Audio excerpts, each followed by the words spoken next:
ha habido por lo menos un eslogan muy significativo, que es: la Constitución destruye la nación. Que para la mayoría de las personas que están allí manifestándose, evidentemente, no lo entienden, porque, como te acabo de decir, creen todavía en el régimen del 78, pero sí es verdad que yo veo que están haciendo un nuevo movimiento dentro de la sociedad que sí está despertando y que sí se está dando cuenta de que efectivamente nos han tomado el pelo con el régimen del 78 y con la Constitución. Entonces, te quería preguntar eso, ¿no? ¿Qué es para ti esa frase, ¿no? La Constitución destruye la nación. ¿Qué tiene eso de cierto? Bueno, pues ese mensaje, esa frase es cierta, pero 100%, completamente cierta. La Constitución española de 1978 es una constitución formal, ¿no? Se podría decir técnicamente, es la constitución formal, jurídico-política, del sujeto político, la nación española. Y esa constitución formal establece las reglas de juego político de las instituciones de la nación española, las cuales están integradas en el Estado. Entonces, esa frase lo que está denunciando es una realidad, y es que la constitución material de España, que viene creada a lo largo de siglos a través de un permanente contacto social de nuestros compatriotas de siglo en siglo, de acontecimiento histórico en acontecimiento histórico, va formando un acervo jurídico, va formando un acervo cultural, un lenguaje, una religión, un pensamiento propio que caracteriza a la cultura española, y que este documento de 1978 se está encargando de destruir, de fragmentar, de enfrentar, de dividir, de cuestionar.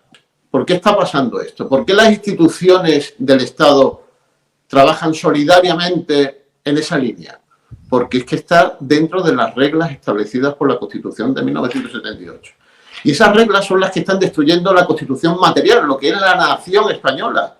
Nuestras generaciones anteriores, los libros, los escritores, el pensamiento, la historia, la monarquía que ha sido española, toda esa presencia que tiene España en Europa y en el resto del mundo, ahora está en cuestión.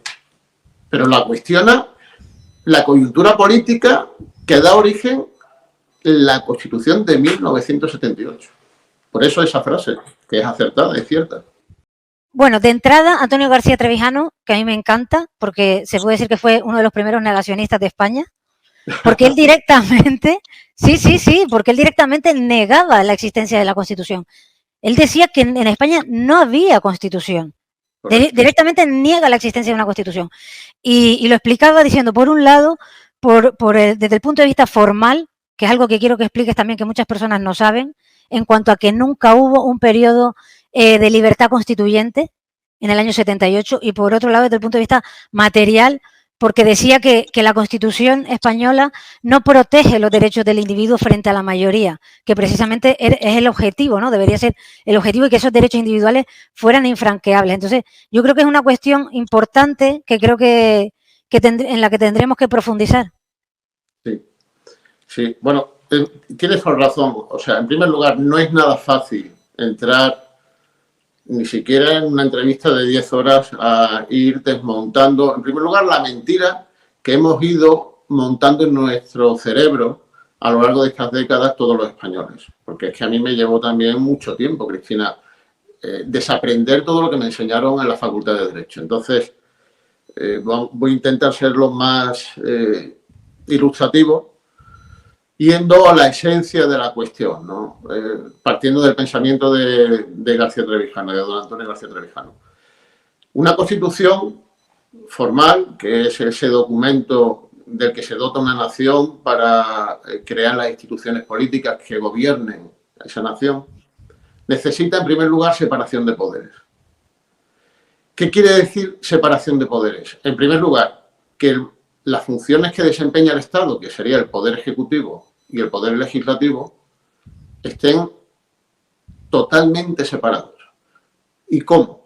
A través de elecciones distintas. Es decir, el Poder Ejecutivo del Gobierno de España tendría que estar sustentado en el respaldo de una votación de toda la sociedad española a través de unas elecciones donde, siendo el gobierno de toda España, sería una única circunscripción electoral, la sociedad española, la que determinase quién va a ser el jefe del Ejecutivo, el presidente del gobierno. Y por otro lado, otras elecciones no coincidentes, separadas en el tiempo, ya se vería cuánto, se elegiría el poder legislativo, es decir, el órgano, el poder que establece las leyes que van a ser ejecutadas y aplicadas por el poder ejecutivo.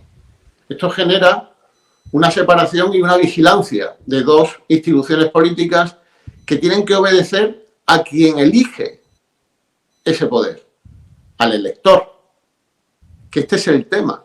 En este caso se ve muy bien con el asunto de este nuevo gobierno. ¿Por qué Pedro Sánchez, el Partido Socialista, ha tenido que buscar el apoyo en partidos marginales, modificando completamente lo que es la visión del cuerpo electoral de la nación española, la visión política de su futuro político? Porque está sujeto a un chantaje que viene precisamente configurado por la no separación de poderes, por la no separación de elección. Si Pedro Sánchez tuviera que obedecer al electorado de una única circunscripción, que sería la sociedad española, el cuerpo electoral español, y estuviese basado su poder en esa elección de esa única circunscripción, ¿tú crees que Pedro Sánchez entraría a sostener o defender este documento que ha firmado el señor Cerdán con Junts? Sería impensable, porque el interés de la nación no reside en consideraciones marginales sobre si queremos un Estado los catalanes o no queremos un Estado. Todo esto es artificial, todo esto no tiene fundamento histórico ninguno. Esto obedece a una ambición de poder de unos grupos políticos nacionalistas que se dicen nacionalistas, pero que lo que quieren es Estado, no nación. Lo que quieren es un Estado propio, quieren un poder legislativo propio, quieren un poder judicial propio, quieren un poder ejecutivo propio y estatal. Este es el asunto. Entonces, ¿por qué no es una constitución la que tenemos? Porque no establece la separación de poderes, porque la nación española no elige directamente a su presidente, a su poder ejecutivo, porque tampoco, y esta ya es la segunda pata del problema, porque tampoco elegimos al representante que dicta las leyes, al legislativo. ¿Quién determina la composición de la Cámara? Las listas de partidos. No las circunscripciones electorales para elegir un representante político que defienda los intereses de esa circunscripción en el Parlamento. Porque ese parlamentario que fuese elegido en esa circunscripción tendría que obedecer al mandato de esa circunscripción. Pero ¿a quién obedece actualmente el diputado en el Congreso de los Diputados? ¿A quién obedece? A la consigna de partido, obediencia o disciplina de partido. Por lo tanto, no es una constitución porque no hay separación de poderes. Y luego está el Poder Ejecutivo. ¿Quién elige el Consejo General del Poder Judicial? ¿Quién tiene el peso político dentro de ese órgano de gobierno? Los partidos políticos. Por lo tanto, ¿qué separación de poderes puede existir en ese Poder Judicial, en ese órgano de gobierno de los jueces, donde se promocionan las carreras de los magistrados, donde se determinan los criterios para poder acceder a la más alta instancia? ¿Quiénes son los que designan las personas adecuadas para luego juzgar a los aforados? ¿Cómo podemos decir que hay independencia judicial en este sentido? ¿O cómo podemos pensar que los derechos de un ciudadano están protegidos, los derechos fundamentales de un ciudadano están protegidos cuando sabemos que el cuerpo judicial está mediatizado por los intereses ideológicos de los partidos políticos? O sea, es que no es de recibo. Lo lamentable, Cristina, es que esto lo tengamos que averiguar nosotros fuera de la universidad, fuera de los medios de comunicación, fuera de los textos que corren comúnmente por las bibliotecas.